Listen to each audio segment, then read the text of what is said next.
Welcome back students, here I am with your fourth chapter of SST Weather and Climate. So let's start with the learning points. First one is factors influencing climate: latitude, the torrid zone, the temperate zone, the frigid zone, altitude, humidity, distance from the sea, winds, ocean currents. What type of climate do you experience in your place? वो आपसे पूछ रहे हैं कि जिस area में आप रहते हैं किस टाइप का क्लाइमेट जो है वो उसको एक्सपीरियंस करते हैं। इस चीज़ को आप डिस्कस कीजिए अपने पेरेंट्स के साथ में। Come, let's read what affects the climate of a place and the temperate zone of our earth. देखते हैं इस चैप्टर में हम जानेंगे कि क्या ऐसी चीज़ें हैं जो हमारे क्लाइमेट को इफेक्ट करती हैं और टेम्परेट जोन जो है अर्थ का उसके बारे में। Let's start reading. We have already studied that weather is the condition of the atmosphere of a place over a short period of time. जैसे कि हम पढ़ चुके हैं अपने प्रीवियस सेशन में भी कि वेदर क्या होता है। वेदर हमारे एटमॉस्फेरिक कंडीशन होती है जो शॉर्ट पीरियड ऑफ टाइम के लिए होती है। The weather of a place में चेंज डेली और even from hour to hour. जो वेदर होता है हमारा वो डेली भी चेंज हो जाता है और वो आवर टू आवर यानी कि हर घंटे में भी चेंज हो सकता है। अभी आप गर्मी देख रहे हैं, थोड़ी देर बाद बादल आएंगे, बारिश हो जाएगी। While climate of a place is the average weather condition over a long period of time. लेकिन क्लाइमेट किसे कहते हैं? वही एटमॉस्फेरिक जो कंडीशंस होती हैं वो लंबे टाइम के लिए कहीं पर रहती हैं। कोई ऐसा एरिया होता है जहाँ पर ज़्यादातर समय में ठंड रहती है, या कोई ऐसा एरिया होता है सिटी जहाँ पर बहुत लंबे समय तक गर्मियाँ रहती हैं। तो जो लंबे समय तक टिकता है उसको हम कहते हैं climate. Scientist study the pattern of rainfall, temperature, wind and humidity over a period of 30 to 35 years in order to determine the type of climates. जो साइंटिस्ट हैं उन्होंने पैटर्न को स्टडी किया। किसके पैटर्न्स को? Rainfall, temperature, wind, humidity. और कितने time इन्होंने इसको स्टडी किया है? 30 से 35 ईयर्स तक। ओके। और उन्होंने इतनी स्टडी के बाद में उन्होंने डिटरमाइन किया है कि किस टाइप का क्लाइमेट्स होते हैं। The type of landforms and locations of the place is also determined by the same process. किसी the type of landforms and location, कहीं का लैंडफॉर्म्स और लोकेशंस जो होते हैं किसी किसी जगह के, उनको भी सेम इसी प्रोसेस से उन्होंने डिटरमाइन किया है। The climatic pattern of different places on the earth differs. Earth पे जितने भी प्लेसेस हैं उन सबका क्लाइमेटिक पैटर्न जो है वो डिफरेंट होता है, हर जगह का अलग होता है। Some regions experience a hot and wet climate. कुछ रीजन्स ऐसे हैं जहाँ पर एक्सपीरियंस किया जाता है बहुत ज़्यादा हॉट क्लाइमेट या फिर वेट, बहुत बारिश होती है वहाँ पर थ्रू आउट द ईयर, पूरे साल भर। Other region are hot and dry. कुछ ऐसे रीजन होते हैं जो बहुत ज़्यादा गर्म होते हैं और ड्राई होते हैं जहाँ बारिश होती ही नहीं है। इन सम रीजन, वहीं कुछ और रीजन ऐसे भी होते हैं, the land is covered by thick layer of snow and ice. जहाँ पर लैंड जो है वो पूरे साल आइस की थिक लेयर से कवर्ड रहती है। There are very hot summers and very hot winters in some parts of the world. वो कह रहे हैं कि वर्ल्ड के कुछ ऐसे हिस्से होते हैं जहाँ पर बहुत ज़्यादा गर्मी होती है, या कुछ ऐसे पार्ट्स होते हैं जहाँ पर बहुत ज़्यादा ठंड रहती है। Many things are affected by the climate of a place. बहुत सारी चीज़ें जो हैं वो अफेक्टेड होती हैं किसी जगह के क्लाइमेट से। The kinds of plants and animals living at any place are strongly affected by the climate. जो मेन जो लोग इफेक्टेड होते हैं वो कौन होते हैं? मेनली प्लांट्स और एनिमल्स, जो सबसे ज़्यादा स्ट्रांगली अफेक्टेड होते हैं क्लाइमेट से। The way people live and their food, clothes, transportation and houses are also affected by the climate. जो लोग वहाँ पर रहते हैं, वो जो खाना खाते हैं, उनके जो फूड आइटम्स होते हैं या क्लोथिंग होती है उनकी, ट्रांसपोर्टेशन होते हैं, उनके हाउसेज होते हैं, ये सब भी क्लाइमेट से इफेक्ट होते हैं। Factors influencing climate. अब हम देखेंगे कौन से ऐसे फैक्टर्स हैं जिनसे हमारा जो क्लाइमेट है वो इन्फ्लुएंस होता है। The climatic conditions of a place are influenced by many factors. बहुत सारे ऐसे फैक्टर्स होते हैं जिनके बिहाफ पर हमारी क्लाइमेटिक कंडीशंस जो है वो इन्फ्लुएंस्ड होती हैं। सम ऑफ देम आर, कुछ गिवन है आपको, देखिए। फर्स्ट वन, लैटिट्यूड और डिस्टेंस फ्रॉम द इक्वेटर। किसी प्लेस का मतलब वहाँ से इक्वेटर का डिस्टेंस क्या है, या वहाँ का जो लैटिट्यूड है। सेकेंड, ऑल्टीट्यूड और height above the sea level. जो सी लेवल है वहाँ से उसकी हाइट या ऑल्टीट्यूड कितना है। Third, humidity, distance from the sea कितना है। Ocean currents. Let's start with the latitude. First one, the amount of sunlight received by a place is determined by the latitude of that place. आप कितने amount sunlight का receive कर रहे हैं ये determine होता है लैटिट्यूड की हेल्प से, उस जगह का जो लैटिट्यूड है। There is a gradual decrease in temperature as we move away from the equator. जैसे जैसे हम इक्वेटर से दूर होते चले जाते हैं, वहाँ का जो टेम्परेचर है वो डिक्रीज होता चला जाता है टुवर्ड्स द पोल से। इन अदर वर्ड्स, अगर इस बात को दूसरे शब्दों में समझें तो as the distance of the place from the equator increases, जैसे जैसे जो डिस्टेंस है वो इक्वेटर के साइड में इंक्रीज होता चला जाएगा, इट्स टेम्परेचर डिक्रीज, तो उसका टेम्परेचर जो है वो डिक्रीज होता चला जाएगा। दिस इज बिकॉज, ऐसा क्यों होता है, the rays of the sun falls directly on the equator, जो सन रेज हैं वो डायरेक्टली कहाँ पड़ती हैं, इक्वेटर पे, and spread over the smaller areas, और फिर स्प्रेड हो जाती हैं वहाँ के आसपास के एरिया में, छोटे एरिया में।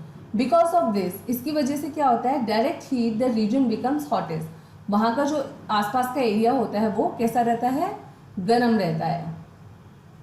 If we move away from the equator, अगर हम इक्वेटर से दूर जाते हैं टूवर्ड्स द पोल, यानी कि पोल्स के साइड में, पोल्स आपको पता है दो होते हैं हमारे, north pole and south pole, the place receive the slanting rays of the sun, तो इन एरियाज पे सन की कुछ ही रेज जो हैं पड़ती हैं। These rays have to travel through the greater distance, यहाँ पर पहुँचने के लिए जो रेज होती हैं उनको एक लंबा डिस्टेंस जो है वो ट्रेवल करना होता है, and spread over the larger area, और वो स्प्रेड होती हैं बड़े एरिया में।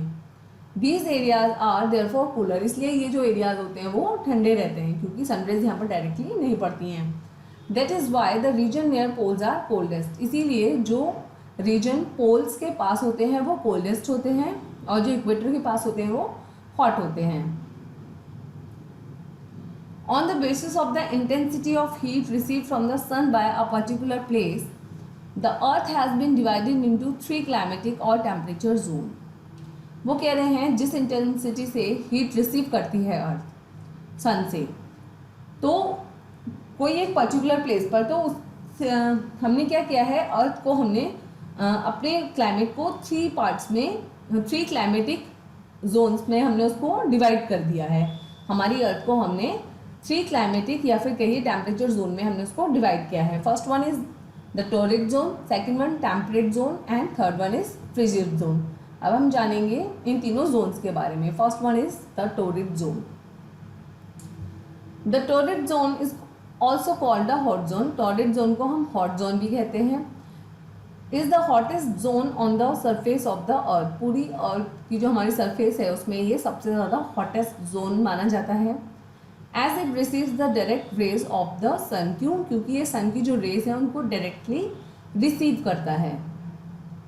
The stretch of this zone is from the tropic of Cancer, इसका जो स्ट्रेच है यानी कि इसका जो फैलाव है इस जोन का ट्रॉपिक ऑफ कैंसर से, that is 23.5 degree north to tropic of Capricorn, that is 23.5 degree south, as the zone extend over the both the hemisphere. ये 23.5 डिग्री नॉर्थ की साइड में और 23.5 डिग्री साउथ की साइड में extend होता है दोनों हेमिस्फीयर में, यानी कि नॉर्दर्न और साउदर्न दोनों हेमिस्फीयर में।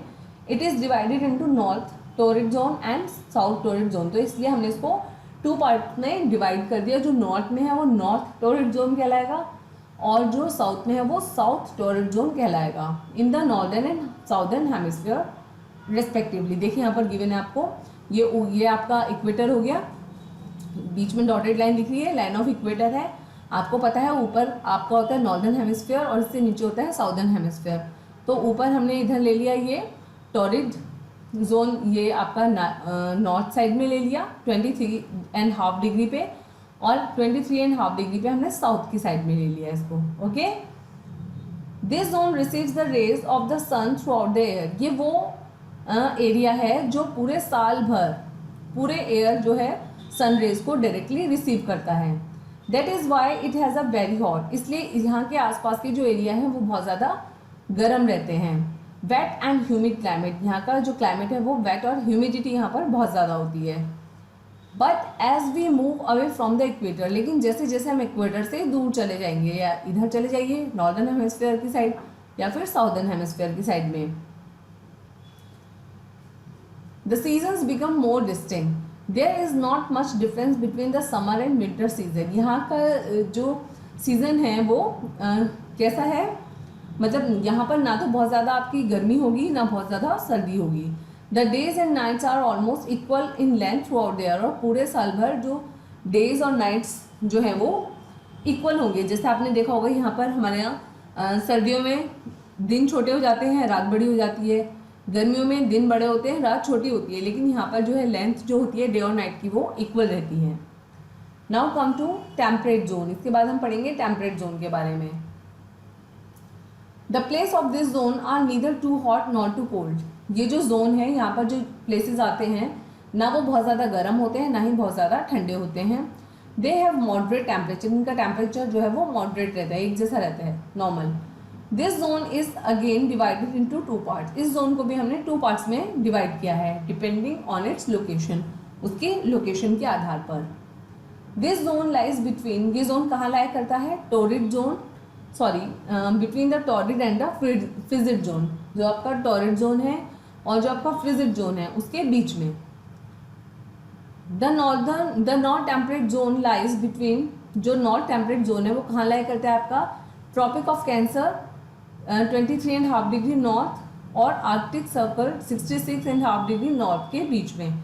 While the south temperate zone, जबकि जो आपका साउथ टेम्परेट जोन है वो कहाँ लाया करता है आपका, between tropic of Capricorn 23.5 degree south and Antarctic circle 66.5 degree south के बीच में। देखिए यहाँ पर गिवन है, ये रहा आपका, दिख रहा है आपको, ये आर्कटिक सर्कल है 66.5 डिग्री और ये ट्रॉपिक ऑफ कैंसर है 23.5 डिग्री। तो ये वाला, इस वाले पार्ट की हम बात कर रहे हैं, ये नॉर्थ और ये साउथ, ये जो व्हाइट वाला दिख रहा है आपको साउथ टेम्परेट जोन और ये north temperate zone. Okay,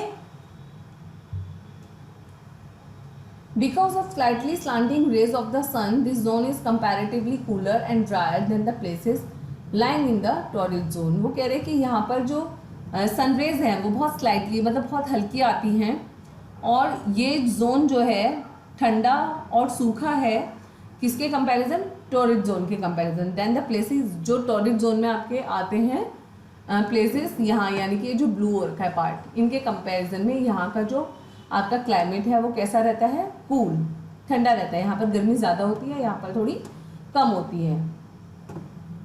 the summer and winter season are very distinct here, the days are longer in summer while the nights are longer in winter. यहाँ पर का जो एरिया है, यहाँ पर गर्मियों में जो दिन होते हैं वो आपके बड़े होते हैं और सर्दियों में जो है वो आपकी रातें बड़ी होती हैं।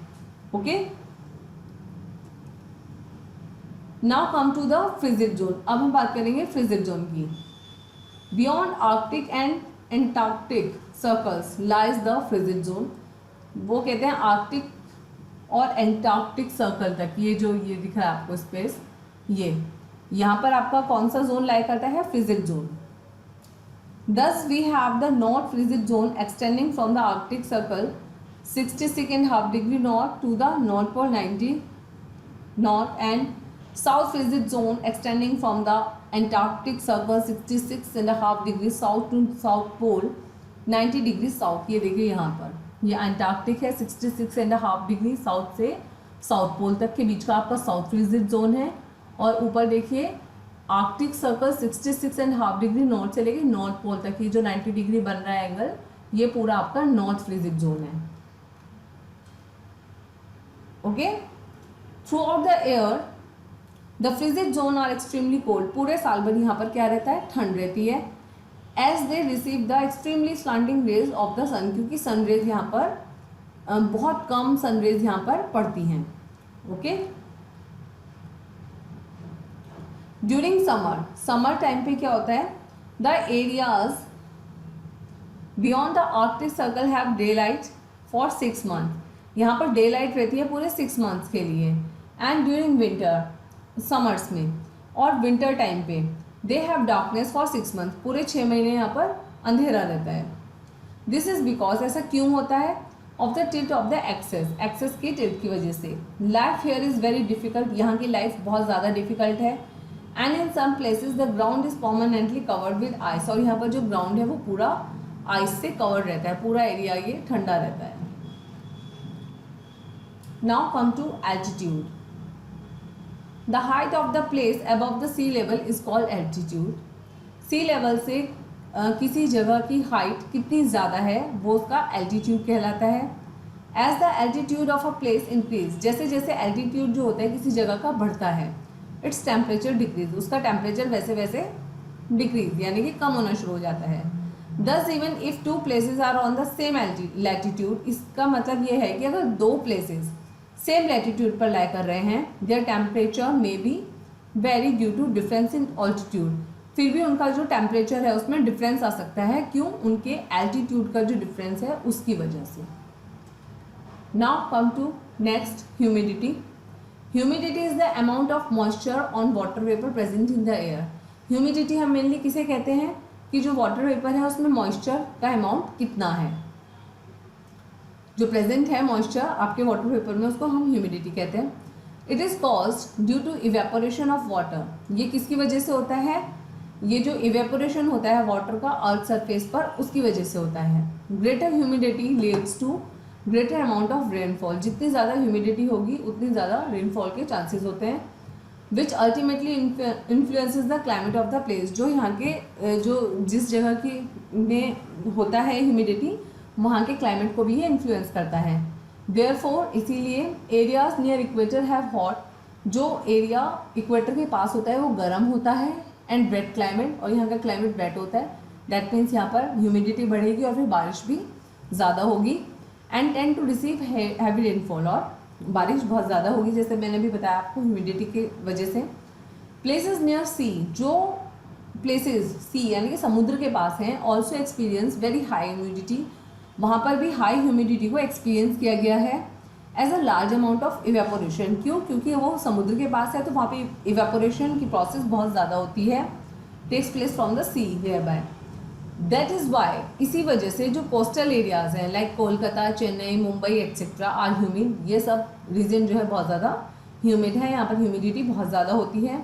Humid weather can be very uncomfortable during summer, humidity जो होती है वो समर्स में बहुत ज़्यादा अनकंफर्टेबल होती है। आपने देखा होगा जिसको आप कहते हैं उमस, उमस हो रही है, आपने सुना होगा। As it causes us to sweat a lot, इस जो ये टाइम होता है ह्यूमिडिटी का, इसमें आपको स्वेटिंग बहुत ज़्यादा होती है, बहुत ज़्यादा पसीना आपको आता है। Now come to distance from the sea. The climate of a place is also decided by its distance from the sea. किसी जगह का क्लाइमेट इस चीज़ को पे भी डिपेंड करता है कि जहाँ जिस जगह में आप रह रहे हैं, जिस प्लेस की आप बात कर रहे हैं, उसका सी से, समुद्र से कितनी दूरी पर वो जगह है। Places near the sea have moderate climate, जो प्लेसेस समुद्र के आसपास होती हैं उनका जो क्लाइमेट होता है वो मॉडरेट होता है, with cool summers and warm winters, मतलब समर्स में बहुत ज़्यादा गर्मी नहीं होगी और विंटर्स में बहुत ज़्यादा ठंड नहीं होगी। While the places away from the sea, लेकिन जो जगह समुद्र से काफ़ी दूर हैं, generally have an extreme climate with very hot summers, वहाँ पर समर्स में बहुत ज़्यादा गर्मी होती है, एंड वेरी कोल्ड विंटर्स, और सर्दियों में बहुत ज़्यादा ठंड होती है। This is because of sea breeze, ये किसकी वजह से होता है? सी ब्रीज की वजह से होता है, एंड लैंड ब्रीज, और लैंड ब्रीज की वजह से होता है। Land heats up and cools faster than water, क्यों? क्योंकि जो लैंड होती है, ज़मीन होती है, वो पानी से जल्दी गर्म होती है और पानी से जल्दी ही ठंडी होती है।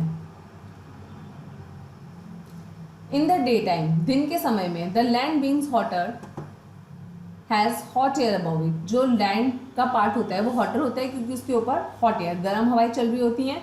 While the sea water has cooler, लेकिन जो समुद्र है उसका जो ऊपर जो एयर है उसके वो ठंडी होती है। दस a cool sea breeze blow toward the land, तो क्या होती है, जो सी ब्रीज होती हैं, मतलब समुद्र की जो हवाएं होती हैं ठंडी, वो किधर की तरफ चलती हैं? लैंड की तरफ चलती हैं। The reverse happens at night, और नाइट में क्या होता है? रिवर्स हो जाता है, causing the land breeze, land breeze की वजह से क्या रिजल्ट होता है इसका? This result in moderate climate, that is Y, और इसकी वजह से यहाँ का जो क्लाइमेट है वो मॉडरेट हो जाता है। दैट इज़ वाई, इसी वजह से Mumbai, Goa being close to the sea, Mumbai और गोवा जो है वो समुद्र के पास में है, हैव अ मॉडरेट क्लाइमेट, इसलिए यहाँ का जो क्लाइमेट है वो मॉडरेट रहता है, ना यहाँ ज़्यादा गर्मी होती है ना ही सर्दी होती है ज़्यादा। वाइल, जबकि Delhi being far away from the sea, लेकिन जैसे दिल्ली है तो दिल्ली समुद्र से बहुत दूर है, तो यहाँ पर क्या होता है? Has an extreme time of climate, यहाँ पर गर्मियों में बहुत ज़्यादा गर्मी होगी और सर्दियों में बहुत ज़्यादा सर्दी होगी। Winds, the temperature of a place is greatly affected by the winds. Temperature जो होता है किसी जगह का वो विंड से भी इफेक्टेड होता है। Depending on the place of origin of the wind, depend करता है उस प्लेस के ओरिजिन पे। इट में इधर बी हॉट और कूल, या तो वो गर्म होगा या फिर काफ़ी ठंडा होगा। Winds blowing from hot areas, जो हॉट एरियाज होते हैं वहाँ से जो हवाएं चलती हैं, तेज़ हवाएं, रेज द टेम्परेचर, वो उस जगह के टेम्परेचर को बढ़ा देती हैं। वाइल, जबकि those blowing from cold areas, अगर ठंडे एरिया में हवाएं चल रही हैं तेज़ हवाएं चल रही हैं, लोअर द टेम्परेचर, तो वहाँ का टेम्परेचर क्या कर देंगे, लो कर देंगे, यानी कि वहाँ पर ठंड हो जाएगी। फॉर एग्जाम्पल, इसको समझने के लिए एक एग्जाम्पल्स दिया है। In the plains of northern India, northern India में प्लेन्स में, द हॉट विंड्स, गर्म हवाएं चलती हैं गर्मियों में, कॉल्ड लू, क्या बोलते हैं हम उनको, लू। ब्लोइंग फ्रॉम राजस्थान, कहाँ से चलती हैं वो, राजस्थान से। Make western UP very hot, और यूपी जो है वेस्टर्न यूपी वो बहुत ज़्यादा गर्म हो जाता है। इन द सेम वे, ठीक उसी तरीके से, the wind blowing from the sea carry moisture, जो विंड्स जो है सी से चलती है, समुद्र से, वो अपने साथ बहुत सारा मॉइस्चर लेके चलती हैं। Now come to ocean currents, a continuous directed movement of ocean water is called an ocean current. वो कह रहे हैं अ कॉन्टिन्यूअस डायरेक्टेड मूवमेंट, अच्छा जो कॉन्टिन्यूअस लगातार और डायरेक्ट मूवमेंट जो है ओशंस का, वाटर का, वो कहलाता है ocean current. It is caused due to the force such as the earth rotation, ये किस वजह से होता है, कुछ नेचुरल फोर्स होते हैं जैसे earth rotation, wind, temperature etcetera, इनकी वजह से। Ocean currents also affect the temperature of a place, जो ओशन करेंट्स होते हैं हमारे, वो भी हमारे प्लेसेस के टेम्परेचर को इफेक्ट करते हैं। These ocean currents may be warm और कोल्ड, ये जो ओशन करेंट्स होते हैं ये कैसे भी हो सकते हैं, वार्म भी और कोल्ड भी। When the winds blow over dam, जब इनके ऊपर हवाएं चलती हैं, दे गेट देयर वार्मथ और cold and influences the temperature of coastal areas considerably. तो ये क्या करते हैं, वहाँ की जो टेम्परेचर है उसको या तो वार्म कर सकते हैं या फिर कोल्ड कर सकते हैं। The Gulf Stream is the best example, इसका बेस्ट एग्जाम्पल है Gulf Stream. It makes north west Europe much more temperature than any other region, ये क्या करती है, जो नॉर्थ वेस्ट यूरोप है उसका temperature much more temperate than other region, दूसरे रीजन से उसका टेम्परेचर जो है वो बढ़ा देती हैं एज अ सेम लैटिट्यूड पर, because it is a warm ocean current. क्यों, क्योंकि वो एक वार्म ओशन करंट है। तो इसी के साथ में आपका जो चैप्टर है वो ओवर होता है। आई होप आपको ये समझ में आया होगा। अगर आप इसको रीस्टडी कीजिए, अगर आपको इसमें कोई प्रॉब्लम आती है तो प्लीज़ मुझे कांटेक्ट कीजिए। एक्सरसाइज डन करके बहुत जल्दी आपके पास सेंड कर दी जाएंगी, उनको अपनी नोटबुक में नोट डाउन कीजिए और लर्न कीजिए। Thank you.